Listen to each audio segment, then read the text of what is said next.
আসসালামু আলাইকুম। BCS reading রুমের পক্ষ থেকে সবাইকে স্বাগত জানাচ্ছি। আজকে আমরা ছোট ভাষায় সংক্ষিপ্তভাবে আলোচনা করব যে মিরাকল বিসিএস প্রিলিমিনারি ইংলিশ এখান থেকে আপনারা কী কী বিষয় পড়তে পারেন।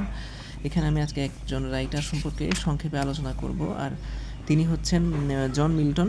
জন্ম 1608 সালে, মৃত্যু 1674 সালে। An English epic poet. John Milton হচ্ছে এপিক পয়েম প্যারাডাইস লস্ট 1667 সালে প্রকাশিত হয়। ওনার এটাই হচ্ছে সবচেয়ে বেশি বিখ্যাত। ব্ল্যাঙ্ক ভার্স মানে অমিত্রাক্ষর ছন্দে রচিত। Widely consider to be one of the greatest works of literature ever written. His Pagetica 1644 of written in condemnation pre-publication censorship. তারপরে হচ্ছে এডওয়ার্ড কিং। এখানে দেখেন at Cambridge Milton was good terms with Edward King for whom he later wrote Lycidas. আচ্ছা, তারপর হলো এই জিনিসগুলো। Commonwealth of England. আচ্ছা, এখানে দেখেন যে intellectual who served as a civil servant in the Commonwealth of England under its Council of State and later under Oliver Cromwell. এরপর দেখেন এখানে কী কী লেখা আছে। তার প্যারাডাইস লস্ট, তিনি হচ্ছে এটার জন্য বিখ্যাত। এবং হচ্ছে আরও কি কিছু কিছু আছে। প্যারাডাইস রিগেইন্ড আছে, প্যারাডাইস লস্ট এবং প্যারাডাইস রিগেইন্ড। তারপর স্যামসন অ্যাগোনিস্টাস, লিসিডাস, এলিজি মানে শোক কবিতা, প্যামফ্লেট এসে এটা হচ্ছে অ্যারোপ্যাজিটিকা অন হিজ ব্লাইন্ডনেস, এই famous sonnet. First published poem হচ্ছে অন শেক্সপিয়ার, এটা হচ্ছে ওনার প্রথম প্রকাশিত কবিতা। তারপর কিছু বিখ্যাত কোটেশন আছে। Better to reign in hell then serve in heaven, স্বর্গের দাসত্ব থেকে নরকের রাজত্ব অনেক ভালো। Speech of Satan in Paradise Lost কবিতা, এটা হচ্ছে 43rd BCS এসেছিল। তারপর হচ্ছে দেখেন এখানে age of Milton, major historical and literary events, এখানে কিছু সালের কথা বলা আছে। এই যে থিয়েটার এটা। তারপর মিল্টন হচ্ছে আপনার এই যে মিল্টন, লিসিডাস, থমাস ব্রাউন, এই জিনিসগুলো একটু আপনারা পড়ে নেবেন আর কি। আমি আসলে আর পড়ছি না এগুলো, ভিডিওটা সংক্ষিপ্ত করার জন্য আসলে একটু আমি পড়ছি না। এখানে দেখেন আপনার সামারি অফ প্যারাডাইস লস্ট, এখানে যেখানে কী কী চরিত্র আছে এগুলো একটু পড়তে হবে।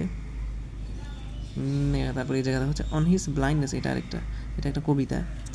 তিনি একটা শোক কাব্য লেখেন, তার নাম হচ্ছে লিসিডাস, রচনাকাল 1637, এটা খুবই ইম্পর্টেন্ট। এরপর এখানে দেখেন ইম্পর্টেন্ট কোয়েশ্চেন দেখেন এখান থেকে কী কোয়েশ্চেন আসছে। এই যে প্যারাডাইস রিগেন্ড লিখেছিলেন 4টি স্বর্গে রচিত। স্যামসন অগনিস্টিস। প্যারাডাইস রিগেন্ডের সঙ্গে প্রকাশিত হয় এই কাব্যগ্রন্থটি কবির শেষ রচনা। 44 আর 14 BCS এসেছিল। Paradise Lost attempted to justify the ways of God to man. Better to reign in hell then serve in heaven, who wrote this? John Milton. Paradise Lost is an epic শোকগীতি, লিসিডাসের রচয়িতা হচ্ছে John Milton. Who is English epic poet? John Milton. এরপর এখানে কিছু প্রশ্ন আছে, এগুলো আপনারা প্র্যাকটিস করবেন।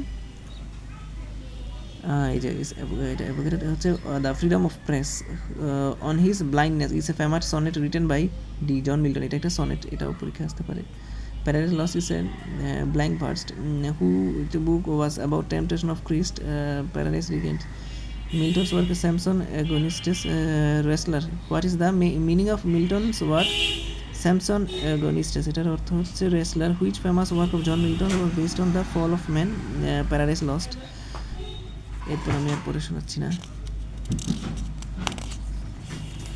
আরও অনেকগুলো প্রশ্ন এখান থেকে আসতে পারে, আমি দেখেন আপনারা দেখতে পারেন এখান থেকে। এটা আসছিল পরীক্ষা। Of the following author who wrote an epic? John Milton. তো ভিডিওটা আর বড় করছি না। ভিডিওটা ভালো লেগে থাকলে আমার চ্যানেলটা সাবস্ক্রাইব করার জন্য অনুরোধ থাকলো। এই প্রশ্নগুলো এসে থাকে পরীক্ষায়, অনেকগুলো প্রশ্ন এই বইটাতে, মিরাকল ইংলিশ লিটারেচার বইতে। তো সবাইকে ধন্যবাদ। আসসালামু আলাইকুম।